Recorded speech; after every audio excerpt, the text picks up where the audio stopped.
Earthquakes by Sneed B Collard III. A shifting planet. We like to believe that the ground under our feet is solid and secure. People who have felt the ground shake know differently. They have lived through an earthquake. Earth's crust resembles a jigsaw puzzle more than a solid sphere. Like a puzzle, the crust is divided into different pieces that fit together. These pieces are called plates. Earth's plates float on top of a layer just below the crust called the upper mantle. The upper mantle is solid rock, but it behaves like a thick gel. Heat from deep inside the earth moves through the rock and causes it to slowly swirl and flow. Dr. Inez Cifuentes is a seismologist, someone who studies earthquakes. She likes to compare the movement of Earth's plates to boiling milk. When you boil milk, she says, you get that little surface layer of cream on top that moves and dances around. That's what's going on in the earth, except that Earth's crust is much harder than the layer of cream. As the mantle boils, it pushes and pulls the plates above it. It is at the edges of these plates, Dr. Cifuentes explains, where we have the most earthquakes. Earth's largest quake, a first-hand account. Dr. Inez Cifuentes became a seismologist for a very good reason. She and her family lived through the longest recorded earthquake in history. This was the 1960 earthquake that struck Chile. As Dr. Cifuentes explains, in April 1960, my family moved to Santiago, Chile. Just a few weeks later, on May 21st, we were woken up by a strong shaking. Then, 33 hours later, a gigantic earthquake hit the southern part of Chile, and with it, an enormous tsunami. About a year later, we took a trip to the northern end of the earthquake. And that's where I saw the land had actually been raised up a meter or so. I saw these huge changes, and that impressed me that the earth could actually do that. Later, as a graduate student, I wanted to know how big that earthquake was, how long it lasted, and whether it was preceded by a slow earthquake. I worked on this problem for 4 years. I was able to calculate that Earth's largest recorded earthquake had a magnitude of 9.5. I also confirmed that a slow precursor, forerunner, had occurred 15 minutes before the main earthquake. I am very proud of this work. Whose fault is it?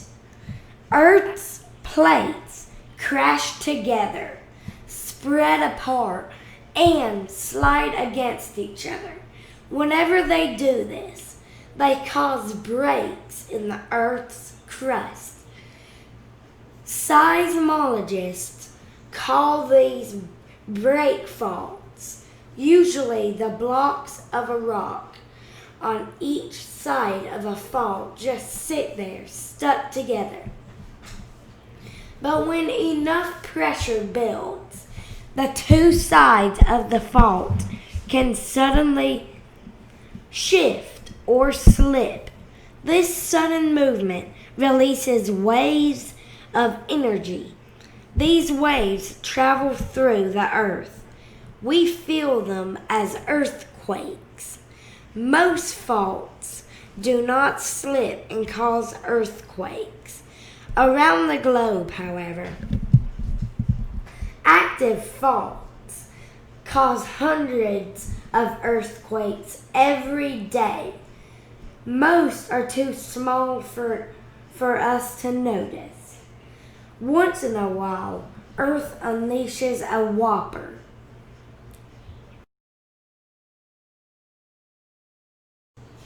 Measuring earthquakes. Seismologists record earthquakes using machines called seismographs.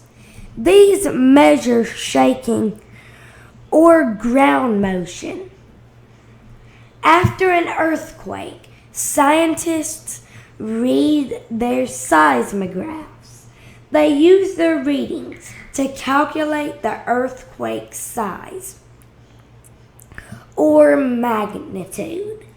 Magnitude scales are set up so that each whole number is 10 times larger than the number before it. A magnitude 7.0 earthquake, for instance, is 10 times larger than a magnitude 6.0. Truly giant earthquakes happen about once a year. These are quakes with the magnitude of 8.0 or greater. They occur on the very large faults and can cause severe destruction.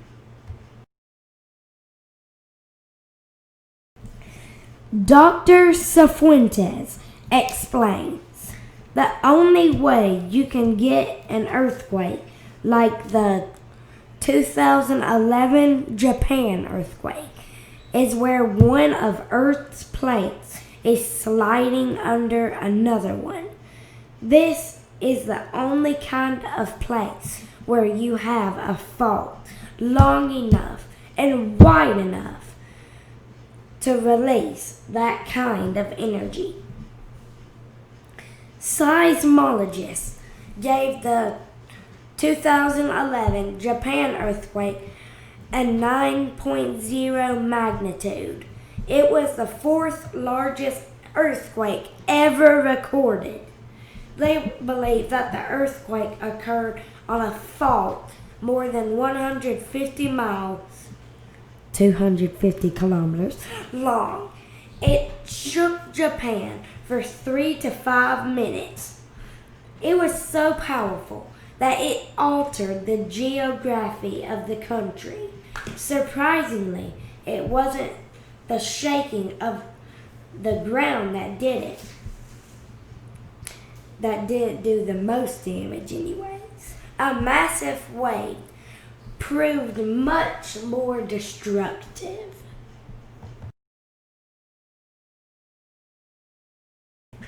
Tsunami terror.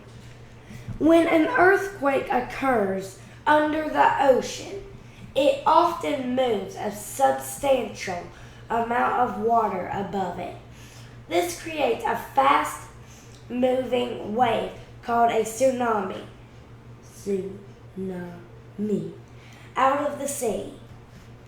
The wave may be only a few feet high as it reaches shore. However, the wave can tower into a high monster. It can hurl water from miles inland. Tsunamis can travel thousands of miles. In 1960, Earth's largest recorded earthquake struck the country of Chile. It produced tsunami waves up to 82 feet, 25 meters, high along the coast. The tsunami also raced across the Pacific Ocean at a speed of more than 150 miles per hour. It struck the shorelines of Hawaii, Japan, Alaska, and other places. Hundreds of people drowned.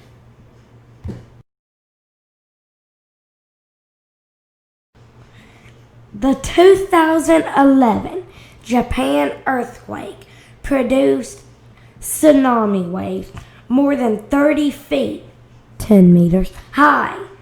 The 2004 Indian Ocean earthquake in southern Asia produced 50 foot, 15 meters, tsunamis.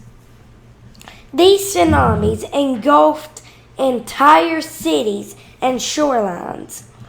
The waves swept away buildings, cars, and people.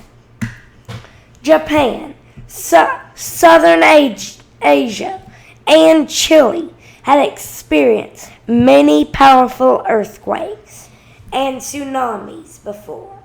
Why were there so many people unprepared?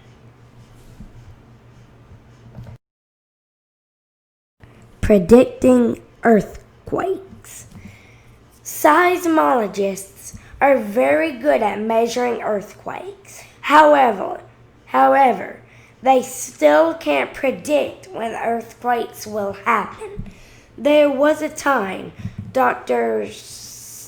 Cifuentes explains, when I think scientists felt that predicting earthquakes was just around the corner, that we were going to be able to predict earthquakes very soon.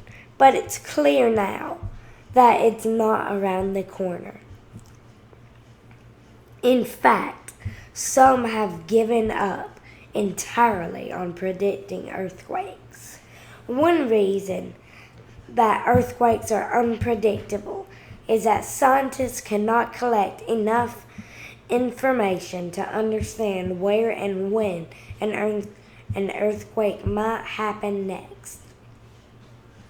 Although scientists have placed special instruments in many earthquake zones, earthquakes still surprise us.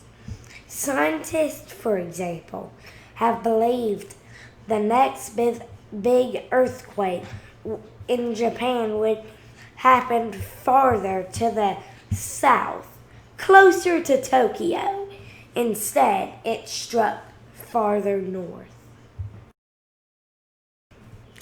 Planning for earthquakes. Even though we can't predict earthquakes, we can prepare for them. Many seismologists help make information available to people so they can plan and respond to earthquakes. This is especially important near coastal areas. Once the shaking goes on for more than 30 seconds, Dr. Cifuentes says it's pretty simple. You have to run away from the ocean and run uphill. You have maybe 15 or 20 minutes to reach higher ground. How cities are built also affects how many people survive an earthquake. Cities in many countries have special building laws. Buildings must be strong and flexible. That way they won't collapse during an earthquake. In some countries, however, buildings are often poorly built. The 2010 Haiti earthquake, for example, killed between 46,000 and 316,000 people, unlike the earthquake in Japan. Many of these people were killed by collapsing buildings and falling debris. However, earthquakes don't just destroy, they also help create. They help make the mountains, coasts, and other landscapes we see around us. So, Dr. Cifuentes explains, this is worth remembering as we learn how to predict and survive earthquakes in the future.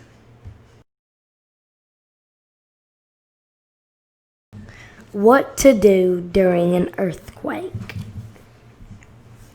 If you are indoors, drop to the ground and crawl under a sturdy piece of furniture until the shaking stops. Stay away from glass, windows, outside doors and walls, and anything that could fall, such as hanging light or fan. Stay in bed if you are there when the earthquake strikes. Protect your head with a pillow. Only move from the bed if there is a heavy light or fan above you. Use a doorway for shelter, only if you know it is strongly supported. Stay inside until the shaking stops and it is safe to go outside. Do not use elevators. If you are outdoors, move away from buildings, street lights, and utility wires. Avoid any space where there is falling debris, such as glass. Once in the open, stay there until the shaking stops.